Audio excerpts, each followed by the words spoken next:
Welcome to the first edition of something I'm going to call Monday Madness, for lack of a better name.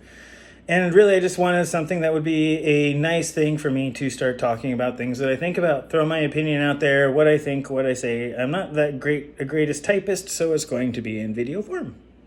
Hope everyone's okay with that, and I will try and do this as per usual since I am not a video editor or anything like this. One take, one run. So here we go. First things first. You're nuts if you get rid of the filibuster, you guys. We already have the Senate to try and even out a voice, and it has the filibuster as a microphone for the minority. If it's a large minority, they can present a significant impediment. If it's a small minority, at the very least, they can be a bump in the road. It's a good thing. Keep it. In fact, fight for it. My God, you're nuts if you get rid of it. However, something that we do not need there because of its really unnecessary thing with all the rest of it is the Electoral College. Keep the filibuster. Work towards getting rid of the Electoral College. That's a pendulum on a pendulum we don't need in order to make sure that the minority and the majority are balanced. We have a lot of other controls. That one is unnecessary and really tends to just throw a monkey wrench in the works. That's my 2 cents on that little bit. You're always welcome to comment, disagree, say whatever you want. But as far as I'm concerned, that strategy is better in the long run for everyone, regardless of who the minority is or when. It's just how I feel and how I think, whether you like it or not. The other thing I'm going to say is everyone keeps talking about China. Look, here's the thing. Get back to something like the TPP. Not because China is the enemy, but because right now they are a significant manufacturing base for the world and especially for the United States.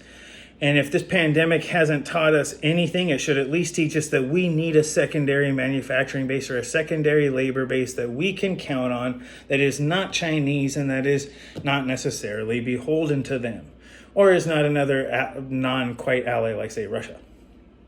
We have problems with Africa and all sorts of other stuff that still need to get done. Right now, that area is not only biodiverse, we need to give it a good reason to like democracy and all sorts of other good things because that area needs a new way to preserve itself.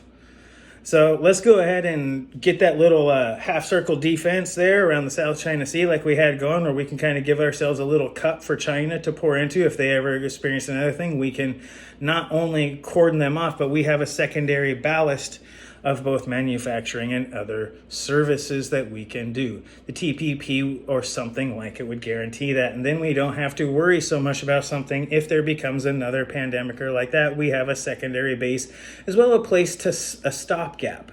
Right there is not a bad place to have where we have several different allies where we can offload some of our goods and services as well as our alliance. And if you haven't figured out by now that foreign aid is a form of national defense, let me just go ahead and put it out there. It is. Foreign aid is a form of national defense. Your friends that you help are a form of defense. If you don't know that, you're a loner who needs more people around you, because this is true as a country and as a human being. Let's keep doing that. That's all I'm going to put out there for politics right now. I'm going to also upload another video that has to do with a little bit of other stuff, philosophies. Hopefully it blows your mind. By all means, comment, post, like, subscribe, all that cool stuff that you're supposed to on YouTube and Instagram and everything else. And I'll talk to y'all later. Thanks. This is Andrew.